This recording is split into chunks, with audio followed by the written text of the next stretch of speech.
Hi and hello எல்லோருக்கும் வணக்கம். Welcome back to our channel healthy for you kitchen. இன்றைக்கி நம்ம கிச்சனில் ரொம்பவே சிம்பிளான மெத்தடில் ஒரு மட்டன் கிரேவி எப்படி பண்ணுறதுன்னு தான் பார்க்க போகிறோம். வாங்க எப்படி பண்ணுறதுன்னு பார்க்கலாம்.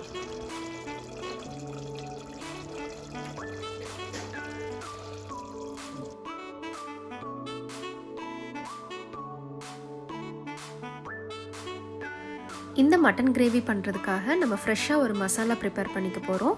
அதுக்காக 1/2 டேபிள் ஸ்பூன் கொத்தமல்லி விதை,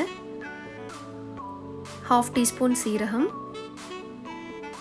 1/2 டீஸ்பூன் மிளகு, 1/2 டீஸ்பூன் சோம்பு அண்ட் 3 வரமிளகாய். இது எல்லாத்தையும் சேர்த்து ஒரு 2 to 3 மினிட்ஸ்க்கு நல்லா ட்ரை ரோஸ்ட் பண்ணிக்கலாம்.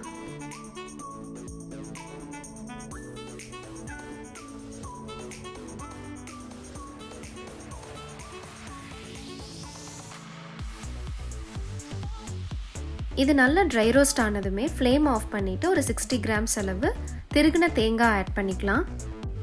அந்த சூட்லேயே நல்லா வதக்கி விட்டுறலாம்.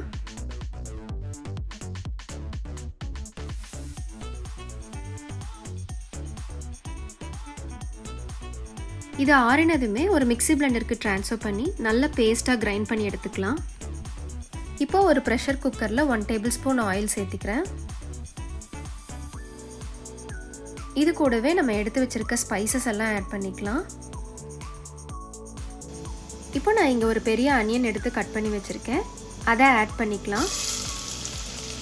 வெங்காயம் வதங்கிறதுக்காக சால்ட் ஆட் பண்ணிக்கிறேன். நம்ம காரத்துக்கு அளவு க்ரீன் சில்லிஸ் ஆட் பண்ணிக்கலாம். இந்த மட்டன் கிரேவிக்கு சின்ன வெங்காயம் இருந்து யூஸ் பண்ணா பயங்கர டேஸ்ட்டாக இருக்கும். பட் என்கிட்ட அது இல்லாததுனால நான் பெரிய வெங்காயம் ஆட் பண்ணியிருக்கேன்.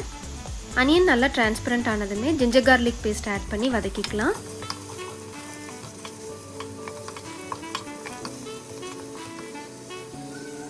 ஜிஞ்சர் கார்லிக் பேஸ்ட் நல்லா வதங்கினதுமே நம்ம கட் பண்ணி வச்சுருக்க ஒரு மீடியம் சைஸ் டொமேட்டோவை இது கூட ஆட் பண்ணி அதையும் நல்லா வதக்கிக்கலாம்.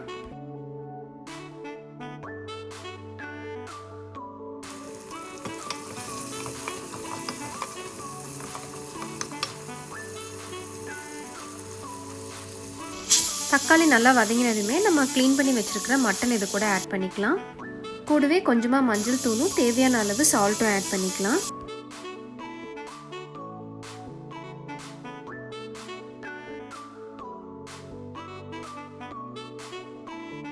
நல்லா மிக்ஸ் பண்ணிவிட்டு ஒரு 5 மினிட்ஸ் லிட் க்ளோஸ் பண்ணி வச்சு குக் பண்ணிக்கலாம்.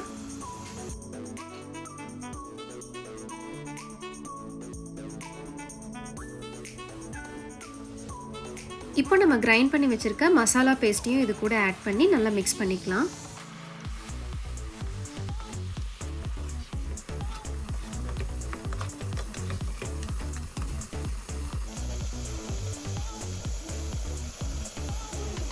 இப்போ இது கூட ஒரு 400 ml அளவுக்கு வாட்டர் ஆட் பண்ணிக்கலாம்.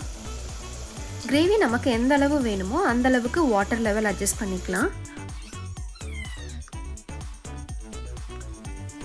இப்போ லிட் க்ளோஸ் பண்ணி வச்சு நம்மளுக்கு எவ்வளோ விசில்ஸ் வேணுமோ அந்த அளவுக்கு ப்ரெஷர் குக் பண்ணி எடுத்துக்கலாம். அவ்வளோதான், ரொம்பவே யம்மியான மட்டன் கிரேவி எப்படி பண்ணுறதுன்னு பார்த்தாச்சு. நீங்களும் இதே மாதிரி உங்கள் வீட்டில் ட்ரை பண்ணி பார்த்துட்டு எப்படி இருக்குன்னு எனக்கு காமெண்ட் செக்ஷனில் கமெண்ட் பண்ணுங்கள். நான் நெக்ஸ்ட் ஒரு இன்ட்ரெஸ்டிங்கான ரெசிபியோட உங்களை மீட் பண்ணுறேன். Till then take care and see you. நீங்கள் நம்ம சேனலுக்கு புதுசு அண்ட் நான் போடுற ரெசிபிஸ் எல்லாம் உங்களுக்கு பிடிச்சிருக்குன்னா please don't forget to subscribe to our channel healthy for you kitchen.